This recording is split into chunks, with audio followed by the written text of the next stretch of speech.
Recently, you must have heard in the news that Prime Minister of Sri Lanka, Ranil Wickremesinghe, President of Sri Lanka, Gotabaya Rajapaksa, along with the entire cabinet of Sri Lanka government, have already resigned from their posts. All this is happening due to economic and political crisis which Sri Lanka is going through. Mass protests are taking place across the entire country. People have burned down the house of Prime Minister of Sri Lanka. We are going to look at some important questions in this video. First, why did people of Sri Lanka took to the streets to protest against Sri Lanka government? Second, why and how have these political and economic crises been caused in Sri Lanka? Third, why is Sri Lanka important for India and how has India helped Sri Lanka in these difficult times?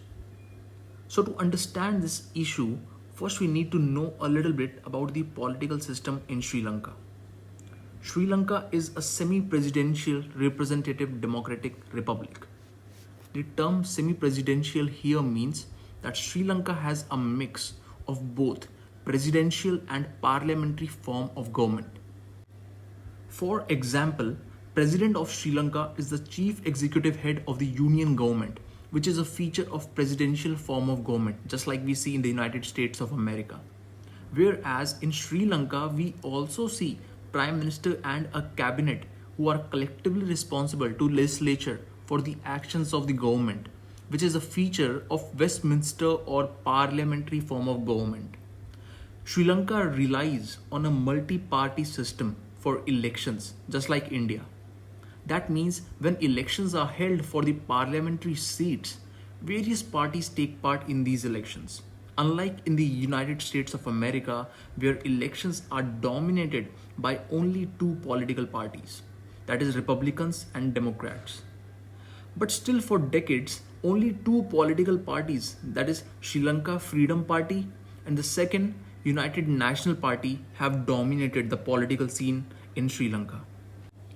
Mahindra Rajapaksa, who is the brother of current president of Sri Lanka, Gotabaya Rajapaksa, belonged and contested 2005 presidential elections from Sri Lanka Freedom Party, which of course he won, although in 2016, after losing presidential elections, he formed his own party, that is Sri Lanka Podujana Peramunna, to which his brother and current president of Sri Lanka, Gotabaya Rajapaksa, belongs.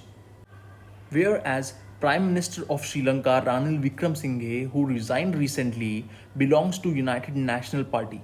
So you see, power change has always been shifting between these two big political parties. Whereas the party of Rajapaksa brothers, that is Sri Lanka Podujana Peramunna, has come on the national scene since last 6 years. The Rajapaksa family has held power for many decades in the history of Sri Lanka. And Gotabaya Rajapaksa, along with his brother Mahinda Rajapaksa, who has been the ex-president of Sri Lanka from 2005 to 15, looted Sri Lanka in its entirety, especially in the past 15 to 20 years. Most of the high-profile positions in the Sri Lanka government, let it be defense, finance, law and order, etc., everything was held by Rajapaksa family members, especially from 2005 to 15, where Mahinda Rajapaksa was the president. And due to this, they faced criticism of promoting nepotism, corruption, eating up the national budget, etc. It is said that at one point of time, almost 70% of Sri Lanka's national budget was under Rajapaksa family control. So it went on and on up till now, when people are totally fed up of this power hungry Rajapaksa family and want every one of them removed from the government. There is a law in Sri Lankan constitution that no person can be elected as the president more than 2 terms. So after looting the people of Sri Lanka as their president from 2005 to 15, Mahinda Rajapaksa had to make somebody else to run for the presidential elections. So he made his brother Gotabaya Rajapaksa run for it in 2019. Although he tried to become president third time in 2014 presidential elections, which was against the law, but lost to Maithripal Sirisena of Sri Lanka Freedom Party.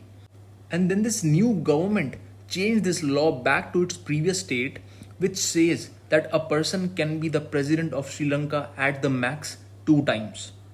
Thereafter, in 2019, when Gotabaya Rajapaksa won presidential elections, he appointed Mahinda as Prime Minister of Sri Lanka.